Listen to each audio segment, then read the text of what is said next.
Hello everyone. आज फिर से मैं हाजिर हूँ एक और साइंस के लेसन प्लान के साथ। तो अगर आपको पसंद आए तो वीडियो को लाइक करें एंड चैनल को सब्सक्राइब करें। शुरू करते हैं हम लोग। इसमें सबसे पहले आपको लिखना है, जैसा कि पहले मैंने बताया था पहले के लेसन प्लान में, पहले आप छात्राध्यापिका हैं या छात्राध्यापक हैं तो नाम, छात्राध्यापक का नाम या छात्राध्यापिका का नाम, फिर विद्यालय का नाम, कक्षा, विषय, उपविषय, प्रकरण, ठीक है। और कक्षा के बाजू में लिखना है दिनांक और विषय के बाजू में लिखना है कालांश। आप देख सकते हैं कॉपी में, ठीक है। इसके बाद में प्रकरण में लिखेंगे जो प्रकरण आप बना रहे हैं, जिस विषय का, जिस टॉपिक को लिया है आपने। विषय में आप अपने सब्जेक्ट का नाम लिखेंगे कि किस विषय का है ये लेसन प्लान, और उपविषय मतलब उस विषय के अंतर्गत आने वाला उपविषय। इसके बाद आ जाते हैं हम सामान्य उद्देश्य पर। तो इसमें मैंने सामान्य उद्देश्य 4 लिखे हैं, आप 5 से 6 लिख सकते हैं। तो पहला है, इसमें छात्रों में विज्ञान विषय के प्रति रुचि उत्पन्न होगी। दूसरा, छात्रों में वैज्ञानिक दृष्टिकोण का विकास होगा। तीसरा पॉइंट है छात्रों की तार्किक व मानसिक क्षमता का विकास करना। चौथा पॉइंट है इसमें छात्र दैनिक जीवन में वैज्ञानिक तथ्यों का प्रयोग जानेंगे। उसके बाद आ जाते हैं विशिष्ट उद्देश्य। विशिष्ट उद्देश्य में लिखा हुआ है मैंने 4 उद्देश्य हैं। पहला तो है छात्रों को प्लास्टिक के गुणों के बारे में जानकारी होगी।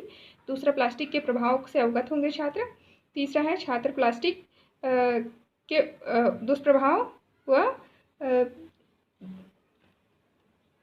जीव जगत पर प्लास्टिक के दुष्प्रभाव को जानेंगे, ठीक है।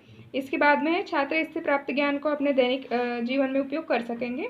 इसके बाद में शिक्षण सहायक सामग्री आ जाएगा।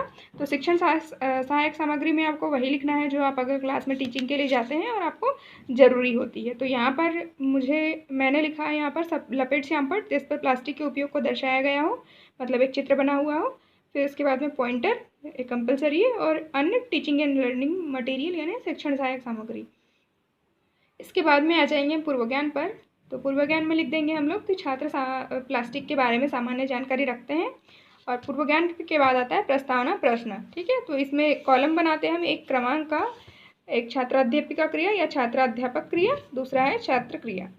तो इसमें कुछ क्वेश्चन पर करेंगे बच्चों से ताकि प्रकरण निकल सके। तो पहला क्वेश्चन है, कुछ टॉफ़ी या चॉकलेट के नाम बताइए। तो बच्चे बताएंगे डेयरी मिल्क, और फिर अन्य चॉकलेट के नाम भी बताएंगे वो, ठीक है।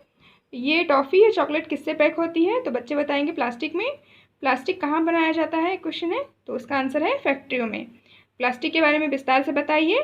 तो बच्चे मौन हो जाएंगे। तो यहाँ पर फिर हम लोग लिखेंगे उद्देश्य कथन और लिखेंगे आज हम प्लास्टिक का विस्तृत अध्ययन करेंगे, ठीक है। अब चलते हैं पाठ के प्रस्तुतिकरण पर। तो प्रस्तुतिकरण में जैसा कि पहले के लेसन प्लान्स में मैंने बताया है, इसमें 5 पॉइंट रहते हैं। तो पहला तो है शिक्षण बिंदु। देख लीजिए आप एक बार, इस प्रकार से कॉपी का ये वाला पेज लेना है जिसमें से ये दोनों पेज में लिखा जा सके, ठीक है।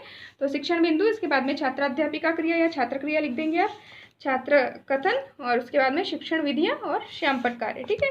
तो जो हम इधर पढ़ाएंगे, इधर मतलब छात्राध्यापिका कथन में, उसको शॉर्ट में हम लोग श्यामपट्ट कार्य में लिख देंगे, ओके। तो इसमें विकासात्मक प्रश्न किया है मैंने पहले, प्लास्टिक से बनी वस्तुओं का नाम बताइए। तो बच्चे बताएंगे खिलौने, पॉलीथीन आदि। फिर दूसरा क्वेश्चन है प्लास्टिक का निर्माण कैसे होता है। तो इसके लिए बच्चे मौन हो जाएंगे, ठीक है। तो यहाँ पर हम स्पष्टीकरण लिखेंगे और यहाँ पर हम प्लास्टिक के बारे में लिखेंगे। प्लास्टिक संश्लेषित या अर्ध संश्लेषित कार्बनिक ठोस पदार्थों के बड़े समूह का सामान्य नाम है। इससे बहुत सारे औद्योगिक उत्पाद निर्मित होते हैं। उसके बाद प्लास्टिक प्रायः उच्च अणुभार वाले बहुलक होते हैं, जिनमें मूल्य कम करने के लिए, इसे और अधिक कार्यक्षम बनाने के लिए अन्य औद्योगिक पदार्थ भी मिलाए जाते हैं। वास्तव में प्लास्टिक बहुलक ही होता है, जैसे पॉलीथीन, पॉलीविनाइल क्लोराइड आदि, ठीक है। इसके बाद में है शिक्षण बिंदु में लिखा हुआ है प्लास्टिक के प्रकार, ठीक है। तो प्लास्टिक के 2 प्रकार होते हैं, इनके नाम हम लोग इसके लिए क्वेश्चन कर लेंगे, प्लास्टिक के प्रकार कितने होते हैं। तो बच्चे आंसर देंगे 2 प्रकार, और इन प्रकारों के नाम बताने बोलेंगे तो ये मौन हो जाएंगे।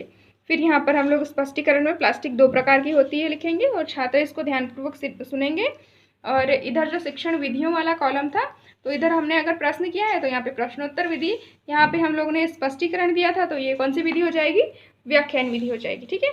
इसके बाद में फिर इधर फिर से यहाँ क्वेश्चन किए हैं, तो ये फिर से प्रश्नोत्तर विधि हो जाएगी।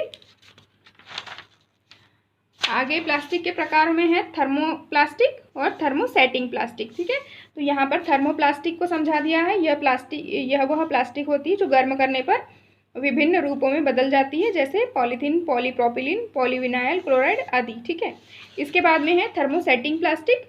तो यह वह प्लास्टिक होती है जो गर्म करने पर सेट हो जाती है, जैसे यूरिया, फॉर्मेल्डिहाइड, पॉलीयूरेथेन। इसके बाद में लिखा है उपयोग के आधार पर भी प्लास्टिक को 2 समूहों में विभाजित किया गया है, कम घनत्व वाली और उच्च घनत्व वाली। तो ये होगा प्लास्टिक के प्रकार। ठीक है, एक बार फिर से देख लीजिए आप इस प्रकार से। इसके बाद में है शिक्षण बिंदु में नेक्स्ट पॉइंट है प्लास्टिक के उपयोग। तो प्लास्टिक का उपयोग कहाँ कहाँ किया जाता है, बच्चे बताएंगे। प्लास्टिक के खिलौने बनाने में, कैरी बैग